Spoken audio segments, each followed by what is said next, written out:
આપણે આજે સૌ વિચારવા મજબૂર છીએ કે આજે આપણા પરિવારની, આપણા વિસ્તારની સ્થિતિ અને આપણા બાળકોનું ભવિષ્ય કઈ સ્થિતિમાં આવીને ઊભું છે એ આપણને સૌને વિચાર આવે।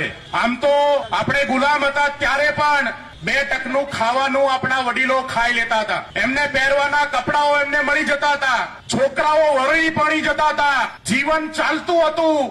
પણ આપણા વડીલોને પણ અંગ્રેજોની ગુલામી મંજૂર નહોતી, ભવિષ્યની ચિંતા હતી, એટલે કેટલાક આઝાદીના લડવૈયાઓએ પોતાની જાનની આહુતિ આપીને પણ અંગ્રેજોની ગુલામીમાંથી આ દેશને મુક્ત કર્યો। આ દેશને મુક્ત કરવા પાછળ એક કારણ નહોતું કે માત્ર આપણે અંગ્રેજોના ગુલામ હતા, એક કારણ હતું કે આપણે આર્થિક પરિસ્થિતિના પણ ગુલામ હતા, આપણે માન સન્માનના પણ ગુલામ હતા। આપણી જે સ્થિતિ હતી એ સ્થિતિમાંથી સુધાર માટે આઝાદીની એ લડાઈ અને દેશ આઝાદ થયો। આજે આઝાદીના 79 વર્ષ પછી આપણે આપણા દેશના ખેડૂતો, મજૂરો, રત્ન કલાકારો, મહિલાઓની સ્થિતિ જ્યારે જોઈએ ત્યારે આપણને અંદરથી દુઃખ થાય કે આ સ્થિતિમાં કોઈ ફેરફાર થયો નથી।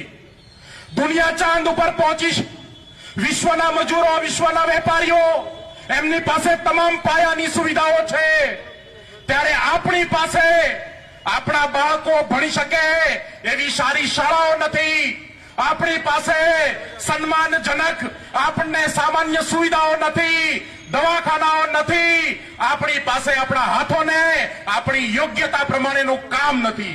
80 વર્ષ પછી પણ આ સ્થિતિ છે અને એટલા માટે આપણે સૌ આ ગંભીર સ્થિતિથી ચિંતિત છીએ અને આપણને બધાને આપણા ભવિષ્ય માટેની ચિંતા છે। આ રત્ન કલાકારો, આ મજૂરો, આ દેશના ખેડૂતોએ આ દેશને જે ચકાચોંધ આપી છે, આ દેશની અંદર જે પણ તમને ડેવલપમેન્ટના વિકાસના કામો દેખાય છે, આજે મોટી બિલ્ડિંગો છે, આજે બુલેટ ટ્રેન દોડવાની છે, આજે દેશની અંદર વિકાસના કામો થયા એ દેશના ખેડૂતો, દેશના વેપારીઓ, દેશના મજૂરો અને આ રત્ન કલાકારોની દેન છે।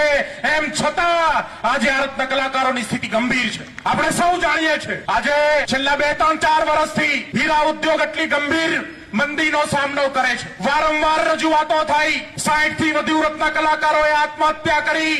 આપણી માંગણી હતી કે જેમણે દેશને ગૌરવ અપાયું છે, સુરતને ચકાચોંધ અને નામ અપાયું છે, એ હીરાના રત્ન કલાકારો માટે સરકાર કંઈક કરે, સરકાર એમની ઉપર ધ્યાન આપે, એમનું રજીસ્ટ્રેશન, એમને યોગ્ય રત્ન કલાકાર તરીકેનું સન્માન આપે। પણ આ માંગણી આજ દી સુધી સંતોષાઈ નથી।